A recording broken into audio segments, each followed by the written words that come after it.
in lesson 7 in our study in 2 Samuel, and I left you on a real cliffhanger last week where the writer had introduced us to the Philistines who were coming against David again, and they've come just after they've heard that David has been crowned king. And I had to ask the question. I said, is he backed up? Did the writer back up in the story to tell us about what happened when David was crowned king there in Hebron as all the king of all Israel, and the Philistines came about him then? Or are we talking about now that David has moved in his 7th year and he's been repairing Mount Zion, starting to repair it? Or are we talking about the Philistines coming there? And so if you remember in chapter 5, verse number 17, it said this: when the Philistines heard that they had anointed King David over Israel, all the Philistines went up to seek out David. And when David heard it, he went down to the stronghold. Stop right there. Our writer is telling us that when he was anointed king over all Israel after Ishbosheth's death, the Philistines heard about it and they came up against him. Okay, we've got that. Now in verse 18, the writer says, now the Philistines came and spread themselves out in the valley of Rephaim.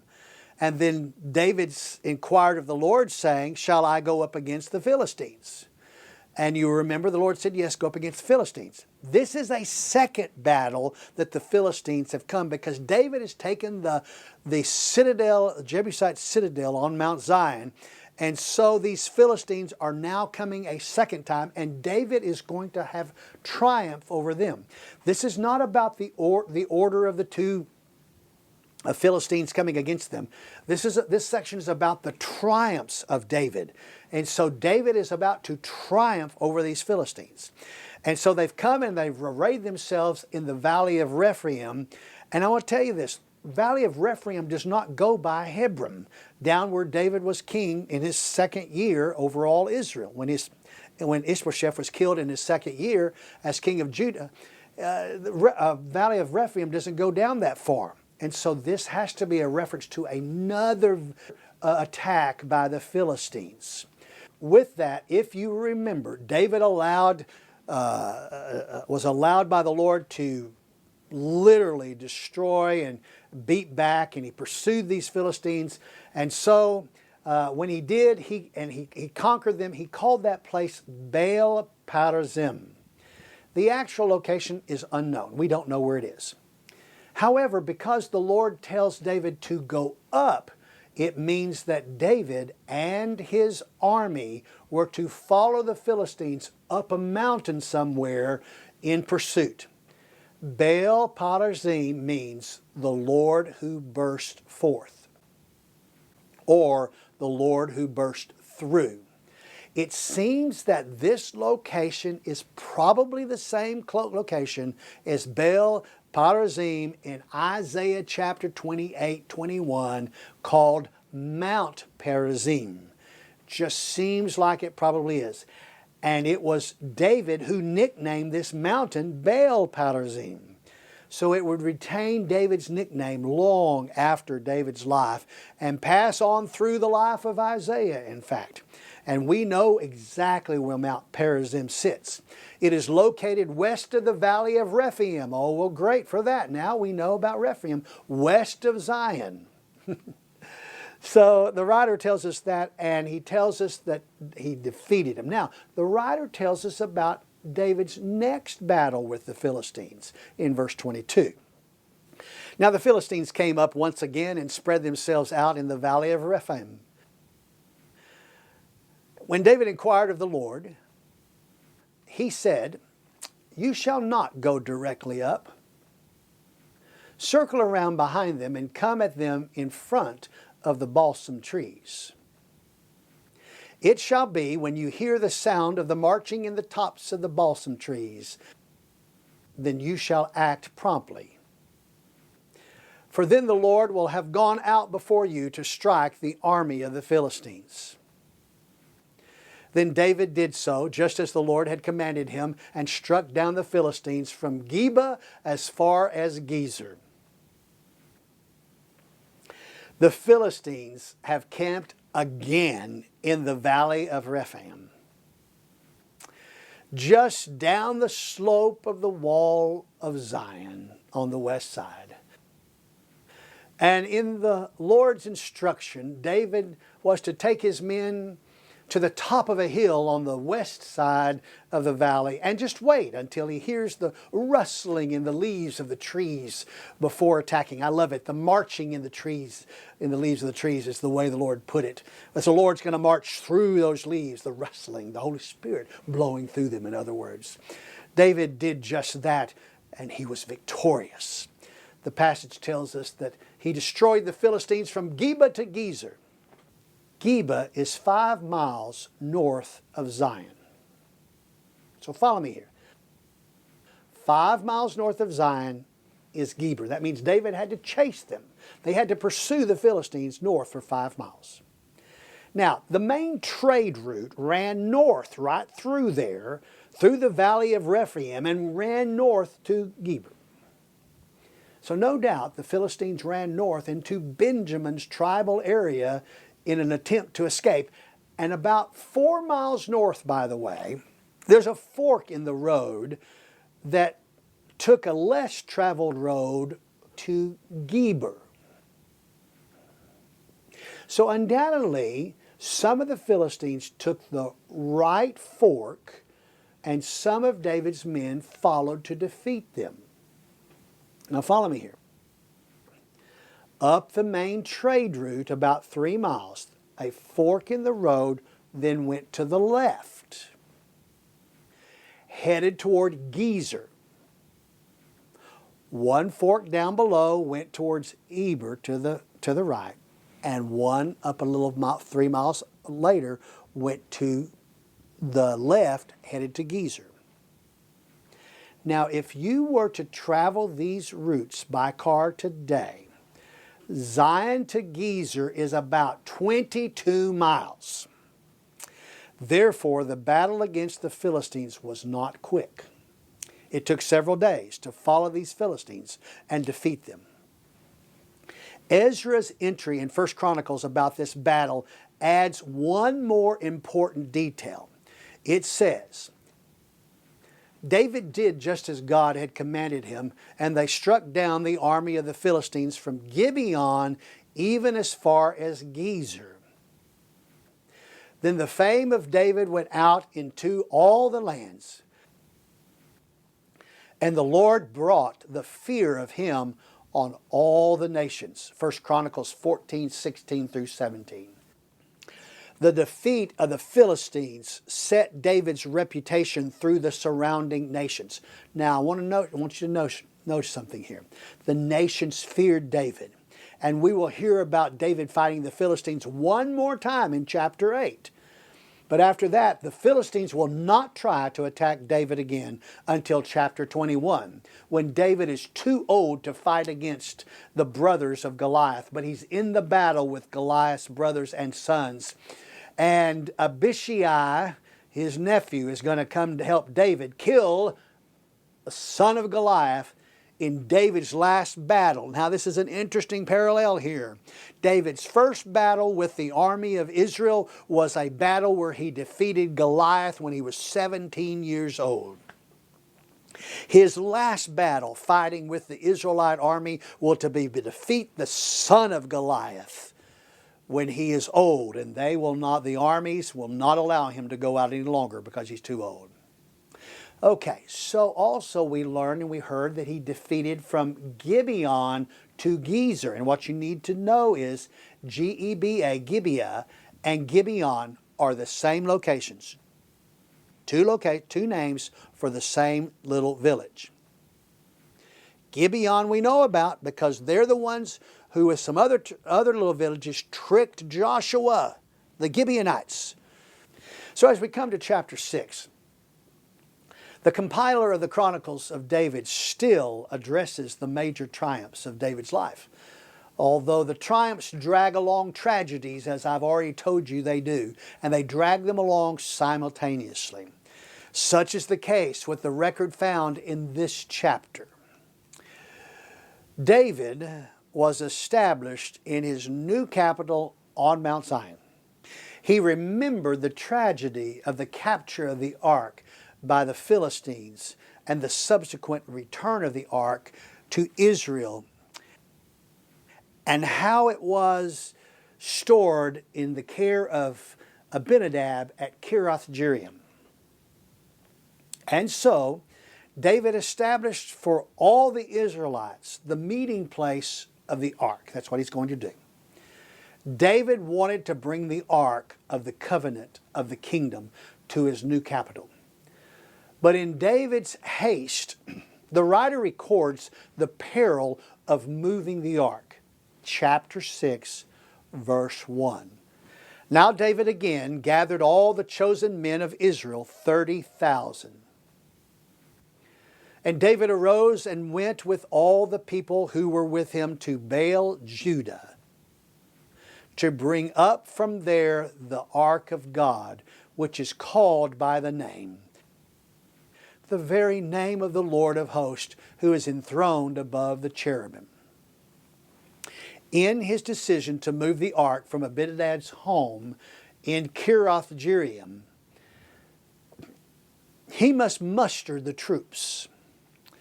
The number was 30,000. We know that 30,000 men were but a slither of David's entire army, because while he was king of just the tribe of Judah alone, above his Judean warriors that he had, more than 333,000 men had defected to follow him from the other 11 tribes. And so David's got 1 million or so men under his control, but he only gets this small slither. That defection occurred more than 5 years before this place in the storyline. And so as king of Israel for these entire Israel for these last 5 years, king for 7 years, those men would have still been with him, as well as the rest of the warriors and all the tribes who did not initially come under his authority and were under Ishbosheth. Now, who were these 30,000? They were the captains of the troops. We're going to learn that. Where is that found in the Bible? It is located in the corresponding passage that is found in the Chronicles. It says this: Then David consulted with the captains of the thousands and the hundreds, even with every leader. 1 Chronicles 13:1. Therefore, David mustered 30,000 probably plus leaders in charge of the different divisions of the army from where they lived among their troops, plus all their elders and everything. And David called them to Zion for a meeting. And the Chronicles passages fills in what David said to these men once they arrived. David said to all the assembly of Israel, "If it is good to you, and if it is from the Lord our God, let us send everywhere to our kinsmen who remain in all the land of Israel, also to the priests and Levites who are with them in their cities, their pasture lands, that they may meet with us.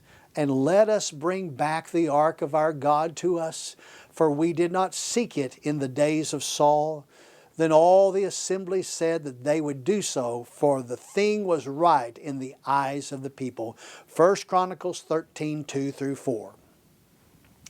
Reading on in 1 Chronicles, we find that David gathered all the people of Israel from the southernmost point to the northernmost point to gather at Baalah, and where the ark was stored, Baalah, where the ark was stored. Our passage in Samuel calls this place Baal Judah.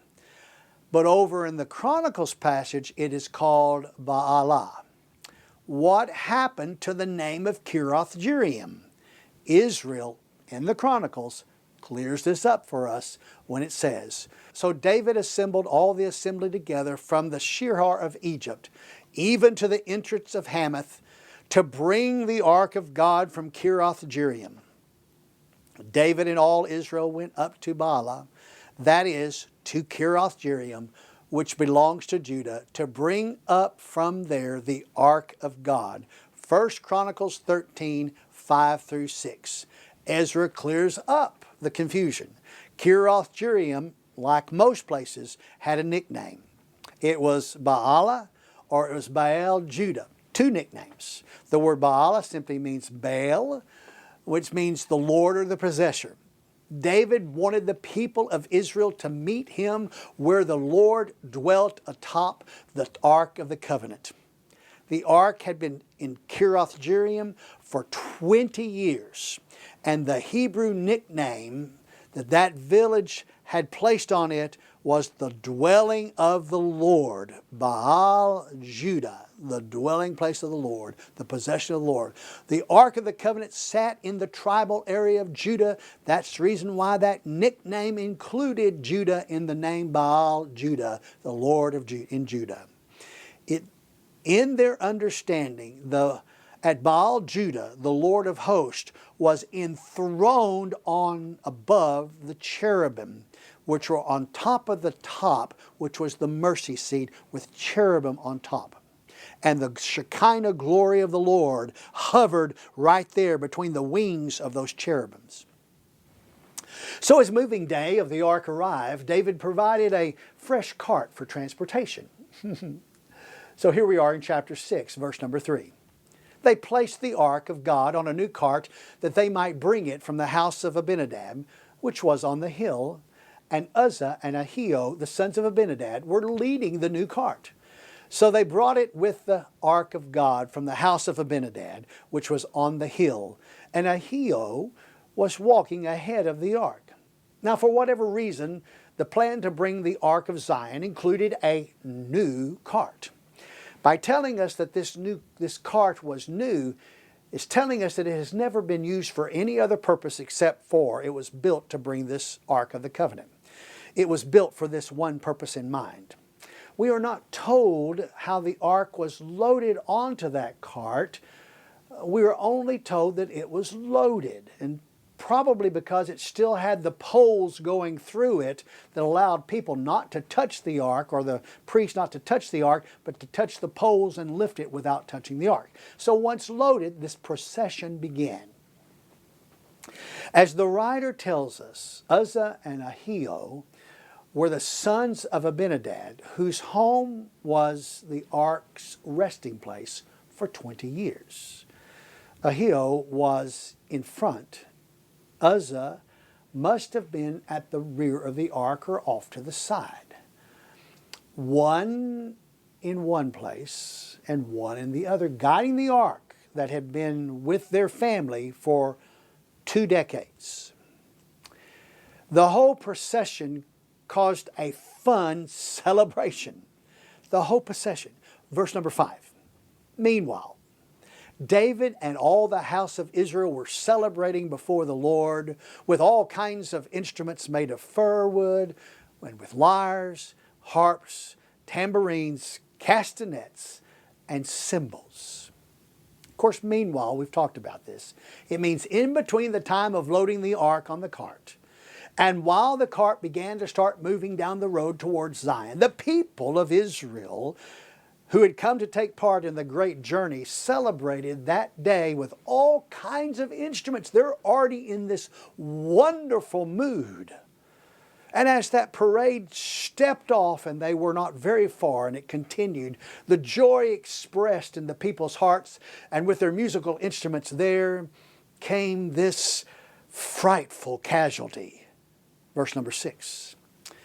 But when they came to the threshing floor of Nacon, Uzzah reached out toward the ark of God and took hold of it, for the oxen nearly upset it, and the anger of the Lord burned against Uzzah, and God struck him down there for his irreverence, and he died there by the ark of God.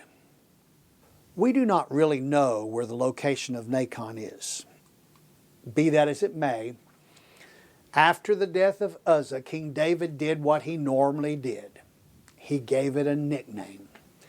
No doubt the oxen pulling the new cart as he came to this threshing floor was distracted by the grain over here or wherever, and he turned a little too quick, and it caused the ark to kind of tilt, and Uzzah attempted to steady its ride, and it cost him his life.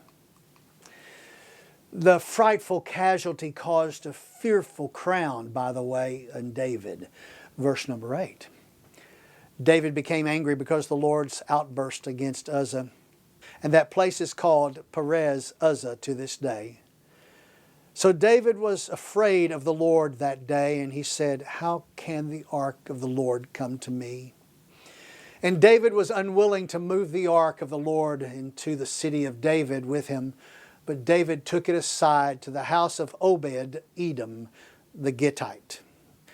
Because of the death of Uzzah, David had nicknamed that location Perez Uzzah. Perez means the breach.